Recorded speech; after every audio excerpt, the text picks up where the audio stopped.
Today we will discuss here part 3 of chapter 1 life process, and here in this part we will discuss about the raw materials for photosynthesis. So mainly two raw materials are there for photosynthesis. They are carbon dioxide and water. Carbon dioxide, it is present in low concentration in the atmosphere and forms about 0.04% of the atmosphere. And hydrophytes are the plants which grow in water. Okay, they use the dissolved carbon dioxide in water. The second raw material for photosynthesis, that is water. And this is taken up by the plants with the help of their roots from the soil. Like the roots of the plants, they are having the xylem tissue, and in class 9th we have studied that the xylem tissue is having xylem tracheids and xylem vessels. Okay, and these xylem tracheids and vessels, they help to carry up the water from the soil to the leaves. Okay, and students, water deficiency may decrease the rate of photosynthesis also. Okay, as the less availability of water may further check the rate by closing the stomata, so it can also affect the entry of carbon dioxide and dissolved minerals in water, and absorbed by the plants contribute towards the process of photosynthesis. So let's understand it with the help of the diagram of a stoma, that how does it take place. Okay, so this is the diagram of a open stoma, and this is the diagram of a closed stoma. So you can see the structure of the stoma here. In this structure, these are the this bean shaped structure you can see, and this is enclosing the stoma. Okay, these are known as the guard cells. What are they known as? They are known as the guard cells. Okay, and guard cells, they play a very vital role in the process of photosynthesis. Like they also help in the means how do they affect the closing and opening of the stoma. These guard cells, they are having a thin outer wall. You can see that this is a thin outer wall, and a thick inner wall is also there. Okay, so like I have told you that the guard cells play a vital role as they regulate the opening and closing of the stomata also. So by this, they control the exchange of gases also. And during the daytime, okay, these stomatal pores are open, and gases like CO2, they get enter into the pores. Okay, when the pores are open, and oxygen gas is released or given off due to the process of photosynthesis through the same opening. Okay, as already I told you that the water regulates the opening and closing of a stoma. So when the water enters the guard cells, these guard cells swollen up and became curved to open the pore. Okay, water will enter, then the guard cells will swollen up, and they will become curved. Okay, curved to open the pore.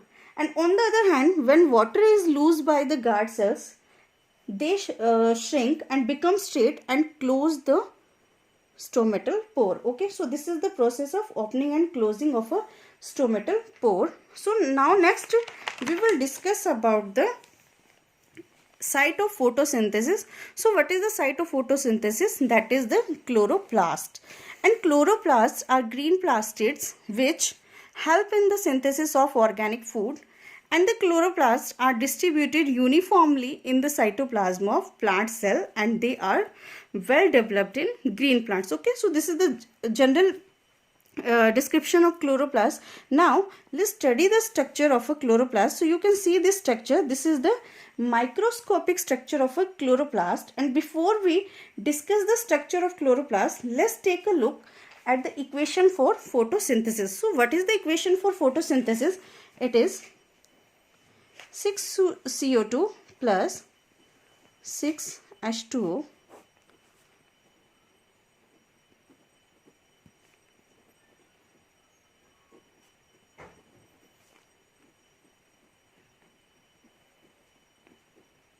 So this is the equation for photosynthesis, and we can say that this equation makes the life possible.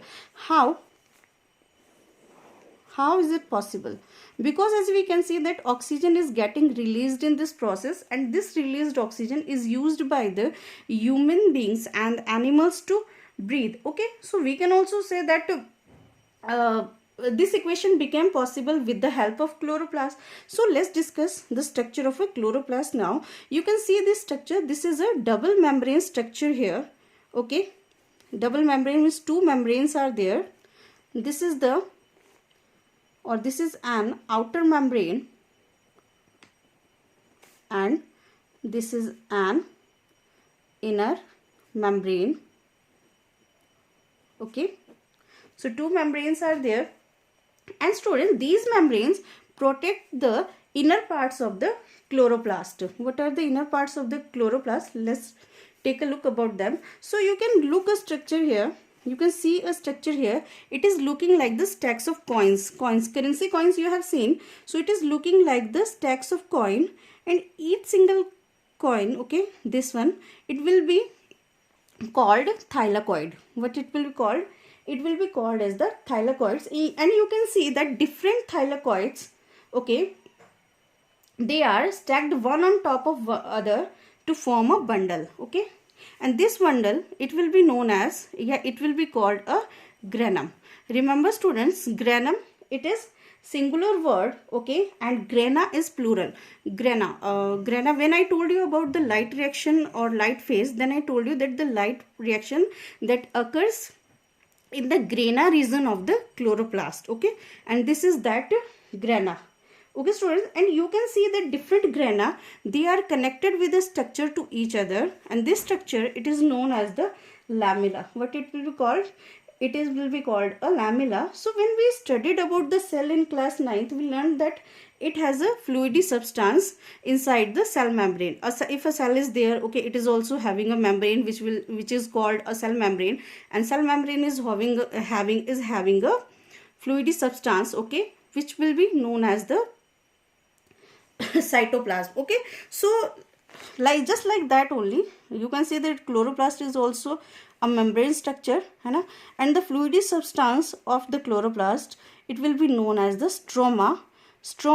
When I told you about the dark phase or the dark reaction, I told you that the dark reaction that occurs in the stroma region of the chloroplast. Okay students, and so you can see that these chlorophyll molecules, they sit, okay, on the surface of each thylakoid and capture the light energy from the sun.